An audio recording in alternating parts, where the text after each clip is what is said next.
Okay, so the heritage of the Confederate battle flag.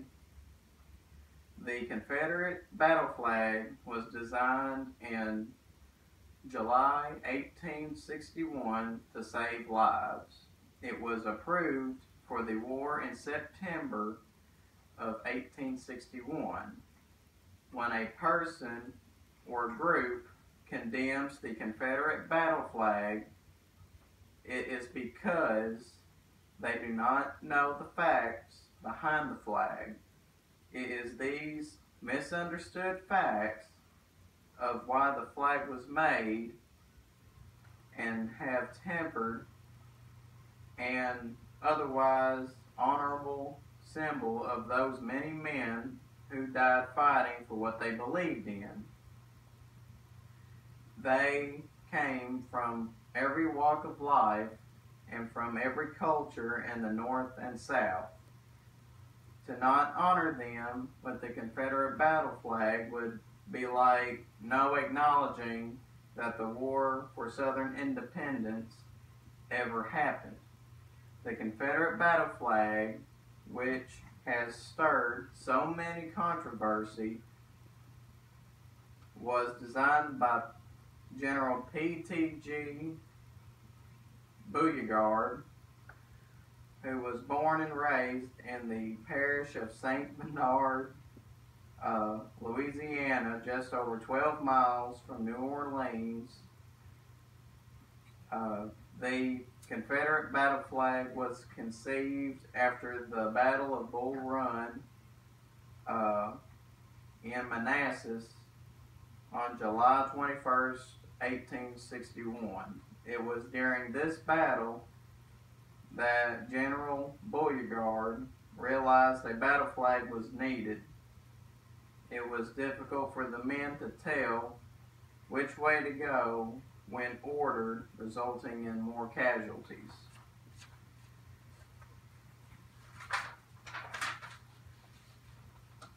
General Beauregard's design was a blue field cross with red bars and gold stars, but after much discussion, the flag was changed into what it is today, a red field with a blue bars and white stars.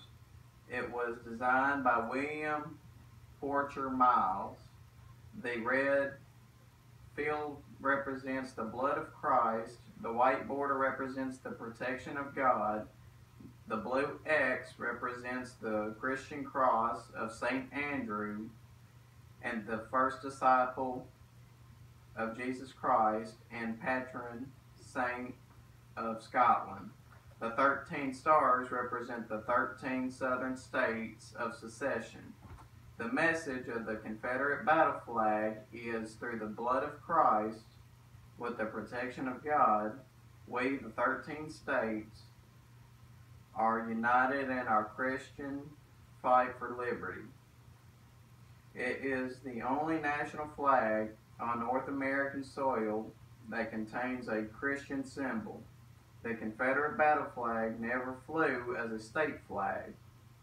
Its sole purpose was to distinguish the two armies from each other so the men could follow their commanders' orders. It has become the most misunderstood flag and abused symbol in our great nation. The Confederate national flag was born on March 4th, 1861, and called the Stars and Bars.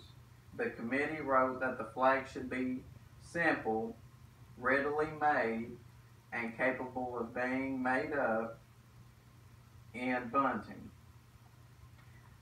It should be different from the flag of any other country, place, or people. It should be distinguishable at a distance. The colors should be well contrasted and durable, and not the least important point. It should be effective and handsome. They also wrote the flag was to consist of a red field with white spacing extending horizontally through the center, and the red space above and below to be the same width as the white. The Union blue is to extend down through the white space and stop at the lower red space in the center of the Union.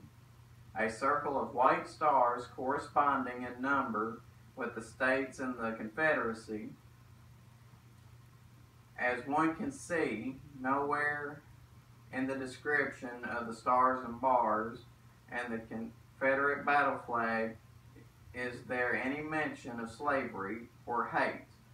None of the flags of the Confederacy were ever described in their placement or represent anything other than the Confederate States of America. The stars and bars flag represented the Confederacy, and the Confederate battle flag was used extensively in the battles.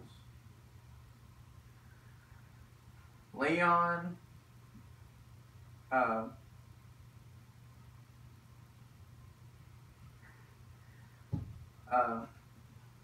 Pussygear writes, there were many flags of this design. The first flag was called the Battle Flag of the Potomac.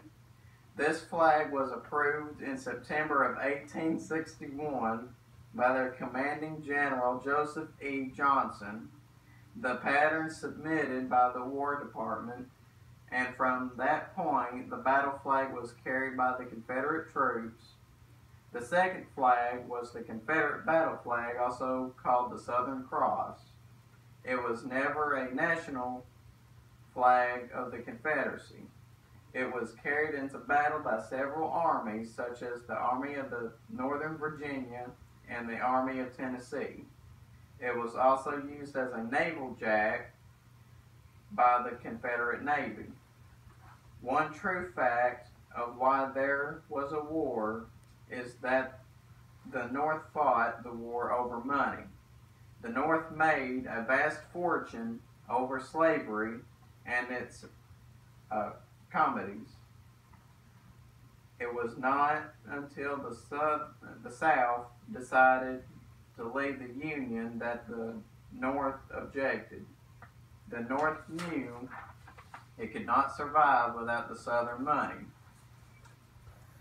75 to 80% of the United States taxes were paid by the South. No slave ships sailed under the Confederate flag. All American slave ships sailed from the northern states of Massachusetts, Rhode Island, New York, New Jersey, and Delaware under the United States flag, the Stars and Stripes. The invasion of Fort Sumter on April 12, 1861, ordered President Lincoln, was action that would lead to the beginning of the hostilities between the United States of America and the Confederate States of America. It was the invasion of sovereign state of South Carolina and the Confederate States by America by Union soldiers that led to this battle. The first shot was fired by Captain Abner Doubleday, the fort's second in command. The fort surrendered the next day and no soldiers were killed. The war was not fought on the issue of slavery, but the war was fought to prevent the South from seceding. On July 23, 1861, the United States Congress unanimously passed a resolution stating that the war was waged by the government of the United States in the spirit of conquest or subjection, not for the purpose of overthrowing or interfering with the rights or institutions of the states, but to defend and protect the Union. In his book, What They Fought For, 1861 through 1865, historian James McPherson reported on his reading more than 25,000 letters and more than 100 diaries of soldiers who fought on both sides of the war for Southern independence. and concluded that the Confederate soldiers fought for the liberty and independence from what they regarded as a tyrannical government. He also wrote that the Union soldiers were willing to risk their lives for the Union, not for black freedom. General Robert E. Lee and most of the Confederate generals who served under him did not own slaves. Union General Ulysses S. Grant and his wife owned slaves before, but during and even after the passing of the 13th Amendment. Is the United States a symbol of slavery because the North owned slaves before and during the war? If not, then neither is the Confederate battle flag a symbol of slavery. But could the war have been fought over slavery when both sides had slaves? W. Earl Douglas, a black journalist in Charleston, South Carolina, said, "The two greatest lies ever perpetrated by history are, number one, the South instigated the war, and number two, that it was fought by the North for the sole purpose for freeing slaves." The Confederate battle flag waves across the South to remind Americans that there are still exits a desire for liberty, freedom, and independence. The sons of Confederate veterans adopted the Confederate battle flag as a part of the logo in 1896, long before the hate groups began to abuse the flag. They did this to honor the men who died while fighting behind the Confederate battle flag. It was a tribute to their ancestors. They do not like the wrongful abuse of the Confederate battle flag by the hate groups that uses it to promote wrongful ideas. It was not until the late 1950s and 60s that the Confederate battle flag was used by the KKK and other hate groups. Those that honor their ancestors do not promote the hate, and those who abuse it do. There are many blacks who also respect the flag due to the fact their ancestors served with the Confederacy. When hundreds of thousands of Southern men took up arms, many of them fought with the belief that they were standing in the shoes of the founding fathers. Others saw an invading army marching into their state, town, and farms, and chose to resist. The South's chosen enduring symbol of the Confederacy was not the flag of the Confederate States of America, but the battle flag of the Army of Northern Virginia, Robert E. Lee's Army. There are some who would like to blot out everything Southern that occurred during 1861 through 1865. There were many great leaders on both sides who led their men to the best of their ability. This is part of America's history and should not be made into a hate symbol. These symbols should be honored, and all the men who fought should be respected.